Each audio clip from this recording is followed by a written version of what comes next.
इसी घने जंगल में एक शेर और एक शेरनी साथ रहते थे। वे दोनों एक दूसरे से बहुत प्रेम करते थे। हर दिन दोनों साथ में ही शिकार करने जाते और शिकार को मारकर साथ में बराबर बराबर खाते थे।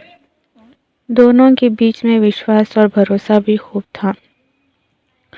कुछ समय बाद ही शेर और शेरनी दो पुत्रों के माता पिता भी बन गए।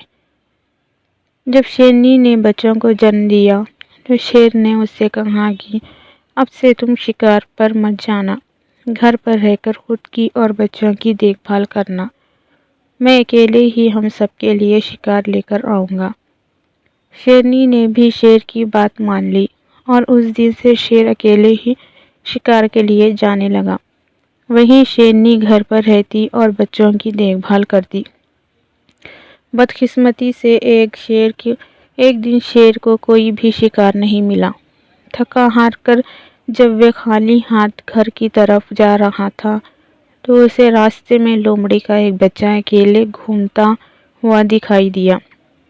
उसने सोचा आज उसके पास शेरनी और बच्चों के लिए कोई भोजन नहीं है तो वे इस लोमड़ी के बच्चे को ही अपना शिकार बनाएगा। शेर ने लोमड़ी का बच्चा पकड़ा लेकिन वे बहुत छोटा था जिस वजह से वे उसे मार नहीं सका। वह उसे जिंदा ही पकड़कर घर लेकर चला गया।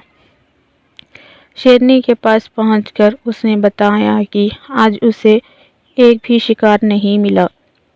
रास्ते में उसे ये लोमड़ी का बच्चा दिखाई दिया तो वे उसे ही मारकर खा जाए। शेर की बात सुनकर शेरनी ने कहा, जब तुम इसे बच्चे को नहीं मार पाए तो मैं कैसे इसे मार सकती हूँ। मैं इसे नहीं खा सकती। इसे भी मैं अपने दोनों बच्चों की तरह पाल पोस कर बड़ा करूँगी और ये अब से हमारा तीसरा पुत्र है। उसी दिन से शेरनी और शेर लोमड़ी के बेटे को भी अपने पुत्रों की तरह प्यार करने लगे। वे भी शेर के परिवार के साथ बहुत खुश था। उन्हीं के साथ खेलता कूदता और बड़ा होने लगा। तीनों ही बच्चों को लगता था कि वे सारे ही शेर हैं। जब वे तीनों कुछ और बड़े हुए तो खेलने के लिए जंगल में जाने लगे। एक दिन उन्होंने वहां पर एक हाथी को देखा। शेर को दोनों बच्चे उसी हाथी के पीछे शिकार के लिए लग गए। वही लोमड़ी का बच्चा डर के मारे उन्हें ऐसा करने से मना कर रहा था, लेकिन शेर के दोनों बच्चों ने लोमड़ी के बच्चे की बात नहीं मानी और हाथी के पीछे लगे रहे और लोमड़ी का बच्चा वापस घर पर शेरनी माँ के पास आ गया। कुछ देर बाद जब शेरनी के दोनों बच्चे भी वापस आए तो उन्होंने जंगल वाली बात अपनी माँ को बताई। उन्होंने बताया कि वे हाथी के पीछे गए लेकिन उनका तीसरा भाई डर कर घर वापस भाग गया। इसे सुनकर लोमड़ी का बच्चा गुस्सा हो गया। उसने गुस्से में कहा कि तुम दोनों जो खुद को बहादुर बता रहे हो, मैं तुम दोनों को पटक कर जमीन पर गिरा सकता हूँ। लोमड़ी के बच्चे की सुनकर शेरनी ने उसे समझाया कि उसे अपने भाइयों से इस तरह की बात नहीं करनी चाहिए। उसके भाई झूठ नहीं बोल रहे, बल्कि वे दोनों सच ही बता रहे हैं। शेरनी बात भी लोमड़ी के बच्चे को अच्छी नहीं लगी।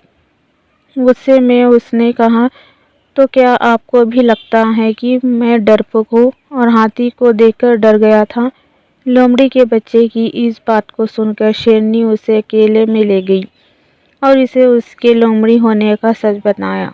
हमने तुम्हें भी अपने दोनों बच्चों की तरह ही बड़ा किया है, उन्हीं के साथ तुम्हारी भी परवरिश की है, लेकिन तुम लोमड़ी वंश के हो और अपने वंश के कारण ही तुम हाथी जैसी बड़े जानवर को देखकर डर गए और घर वापस भाग आए। वही तुम्हें दोनों भाई शेर के वंश के हैं, जिस वजह से वे हाथी का शिकार करने के लिए उसके पीछे भाग गए। शेरनी की आगे कहा कि अभी तक तुम्हारे दोनों भाइयों को तुम्हारे लोमड़ी होने का पता नहीं है। जिस दिन उन्हें ये पता चलेगा वे तुम्हारा भी शिकार कर सकते हैं। इसलिए अच्छा होगा कि तुम यहाँ से जल्द ही भाग जाओ और अपनी जान बचा लो। शेरनी से अपने बारे में सच सुनकर लोमड़ी का बच्चा डर गया और मौका मिलते ही वे रात में वहां से छिपकर भाग गया। बच्चों, कहानी की सीख ये है कि शेरनी और शेर के तीसरे पुत्र की कहानी हमें ये सीख देती है कि कायर और डरपोक वंशज के लोग अगर बहादुर लोगों के बीच भी रहे तो भी वे बहादुर नहीं बन सकते। उनकी आदतों में उनकी वंशज की सोच और दृढ़ता की झलक बनी रह सकती है।